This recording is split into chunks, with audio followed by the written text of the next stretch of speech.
ჩვენ დაბრუნდით მეგობრებო, კვლავ კომუნიკატორს უყურებთ და როგორც გითხარით, ჩვენი სტუმარია ქალბატონი მანა ბეგიაშვილი, რომელიც გახლავთ ფილოლოგი და ამავე დროს ლიტერატურულ შემოქმედებითი სახელოსნოს ხელმძღვანელი. დიდი მადლობა, მოგესალმებით. მოგესალმებით. მეც მადლობას მოგახსენებთ მოწვევისათვის. ჩვენ დავაანონსებთ უკვე ეს თემა, რატო არის რთული, ვთქვათ, აი, მსგავს ჰაგიოგრაფიული ნიმუშების, ან თუნდაც სხვა სტრუქტურულად რთული ნიმუშების მიწოდება. ჩემს ბავშვობაში ელინესი არ ვიცი, სხვა თაობა იყო ესე, რომ ძალიან მიჭირდა და მქონდა ისეთი განცდა და შემდგომში დავწმუნდი, რომ ისეთი ასაკი იყო და ისეთი ფორმით მაწოდებდნენ, თუნდაც ვეფხისტყაოსანს, რომ ჩემი განვითარების დონის ადეკვატური არ იყო ყოველ შემთხვევაში. გავიდა ძალიან დიდი ხანი, მას შემდეგ დღეს რა ვითარებაა ქართულ სკოლებში ამ სასწავლო პროგრამის თვალსაზრისით და მიწოდების თვალსაზრისით. ძალიან ცდილობენ, მაგრამ დაახლოებით იგივეა, სამწუხაროდ.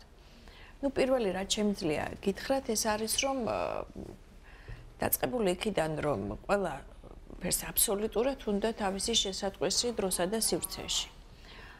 რა შესაქმე იცით, ჩვენ არა ჯერ კიდევ ბერძნები ამბობდნენ, ჰერაკლიტე ამბობდა, რომ აღზრდა არის კასრის ავსება არ არის, არის ცეცხლის ანთება.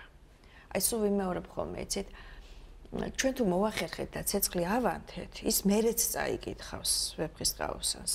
და სამწუხაროდ ხდება პირიქით ჩვენთან. აი შევეცდები რომ აგიხსნათ, რატო ხდება პირიქით.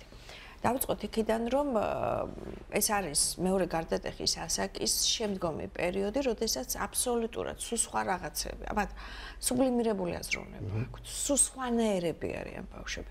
ვეფხისტყაოსანი არ შეიძლება მე-10 კლასში მივაწოდოთ. ისევე როგორც ჭიწყება ჯერ ძველი მწერლობით, შემდეგ არის ვეფხისტყაოსანი, შემდეგ არის სულხან-საბა და გურამიშვილი. წარმოუდგენელია ამ ეს ქრონოლოგიურად. რა თქმა უნდა, ქრონოლოგია უნდა დაცული იყოს ოღონდ სტუდენტთან. მე პირადად შემინება რომ იყოს ვეფხისტყაოსანიდან და ძველი მწერლობით ქრონოლოგიით არ დავიწყებდი, ილიადან დავიწყებდი.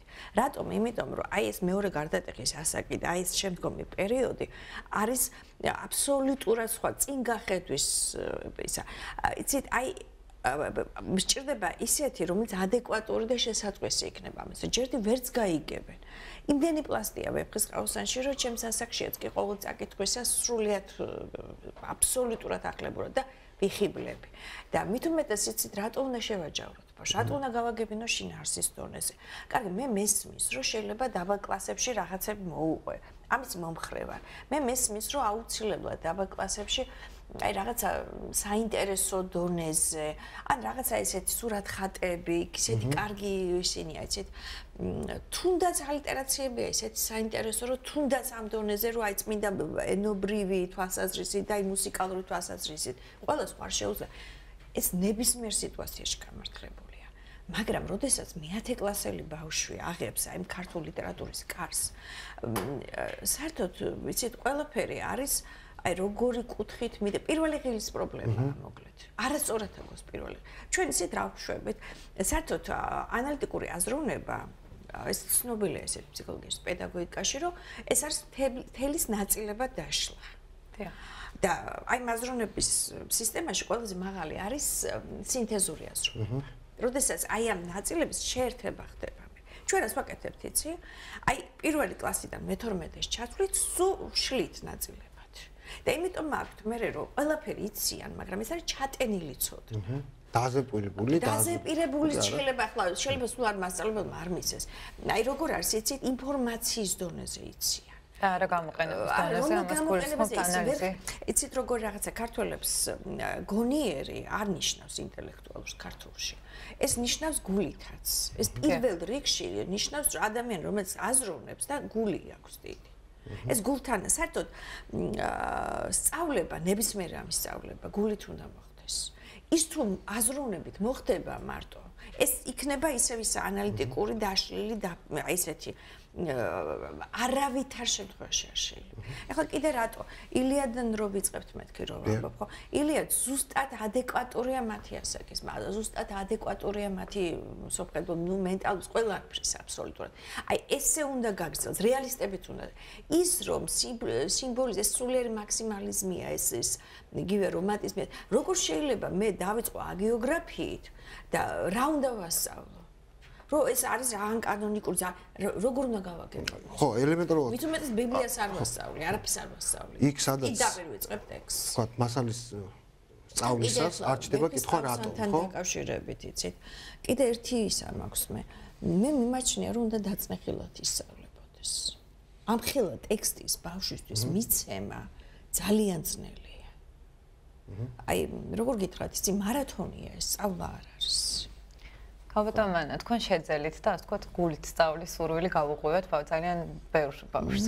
როგორ მოახერხეთ ეს და საიდან გაჩნდა თავიდან იდეა ამ სახელოსნოსი და მის საქმიანობას? სახელოსნოში როგორ გითხრათ, იცი, ეს მეთოდიკა ჩემია, რა თქმა უნდა, მაგრამ მე დედაფაციას გასდილი ვარ, ფაცია პაიჭაძე იყო ასეთი. განართა სასახლე. კი. და დედაფაციას ჰქონდა დიდი გული. რასაკეთებდა არანაირი მნიშვნელობა არ ჰქონდა, მთავარი იყო რომ რაღაცა იცი რა გარდაიცვალა დედაფაცია რამე საყვარიძემ თქვა დასაფლავებისას ეს ბოლო გამოსათხოვარი მეში რომ რამე საყვარიძე არ არის უკაცრავად რომ ეს მაშინ გავიგეთო მისგან გავიგეთო რომ ამდენი ადამიანიც არის იმდენი სიმართლე არსებობს და აი დაახლოებით ეცით როცა ესეთი დამოკიდებულება იქ ყველაფერი გასაგები. ახლა რას ვაკეთებ ჩვენ სახელოსნოში? ახლა ინტერაქტივიზე უფრო კარგი ამ ქვეყანაზე არაფერი არ არის. ინიციატივა უნდა მოდიოდეს ბავშვიდან. როგორ სახელოს, დიდი მაგიდა გვაქვს ესეთი და უცხედვართ მაგიდა, სავარჯიშოებია. და არის სისტემა. ეს არის სტრუქტურული აზროვნება. არანაირი კავშირი ფილოლოგიასთან და ქართულთან არ მაქვს. უფრო მეტად მათემატიკასთან და გეომეტრიასთან მაქვს უფრო კავშირი ვიდრე მასთან მათემატიკასა ქართული. ახლა რა თქმა უნდა იქ შესწორებსაც ვასწორებ და უხეშ სტილსაც სტილს ვცდილობ რომ ადამიანს არ შევასწორო. რომ ადამიანი არის სტილი.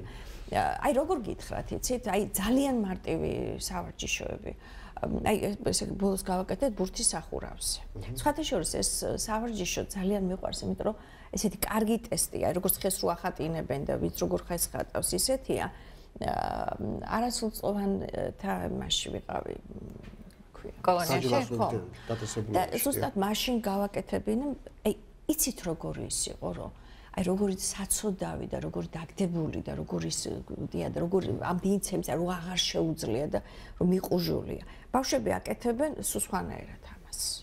აი ახლა ამ წუთას რო ახლა ეს არ მეთქვა და თქვენ გამეკეთებინებინა ეს ავარჯიშო ხო? აბსოლუტურად იმ წუთას რა პრობლემაც აგავთ იმას დადებდით. აქტუალურს. ოღონდ ისე რომ ამას ვერ ხედავენ ბავშვები, რასაც აკეთებენ, იცი? იქ მაგალითად ახლა რა თქმა უნდა იქ ეს არის ოსტატობაც არის და მე როგორ არის რა თქმა უნდა მიმართულება უნდა იყოს ნებისმიერ გაკვეთილზე რაც შეიძლება ადვილიდან რთულისაკენ. ოღონდ ისე რომ ბავშვი ვერ ხვდება და უნდა შეიცვალოს მთლიანად ისინი რეგისტრები. აი როგორ გითხრათ, სპირალზე მივდივართ ოღონდ. წრეზე არ მივდივართ, სპირალზე მივდივართ ჩვენ.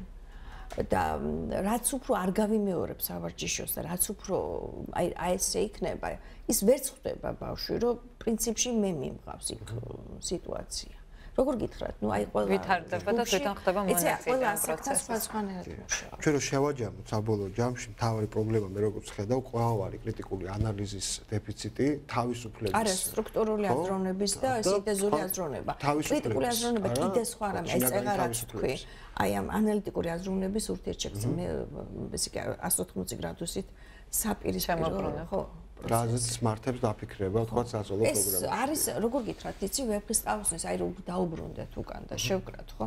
ვებქის ყავსნეს სანამ ჩვენ არ მივხვდებით რომ უნდა ვასწავლოთ მაშინ როცა ბავშვს ამის გაგება შეუძლია და არ უნდა ჩავტენოთ ეს ყველაფერი. უბრალოდ უნდა ავანთოთ ცეცხლი რომ მას მოუნდეს ეს. ინტერესი გავუჩინოთ. დიდი მადლობა. სამწუხაროდ ცოტა დრო გვაქვს ასეთ მნიშვნელოვან თემებზე სასაუბრო, თუმცა მაყურებელმა გაიგო თქვენი სახელოსნოს შესახებ. ჩვენი სტუმარი იყო ქალბატონი მანანა ბეგიაშვილი, ლიტერატურულ შემოქმედებითი სახელოსნოს ხელმძღვანელი. დიდი მადლობა კიდევ ერთხელ სტუმრობისთვის.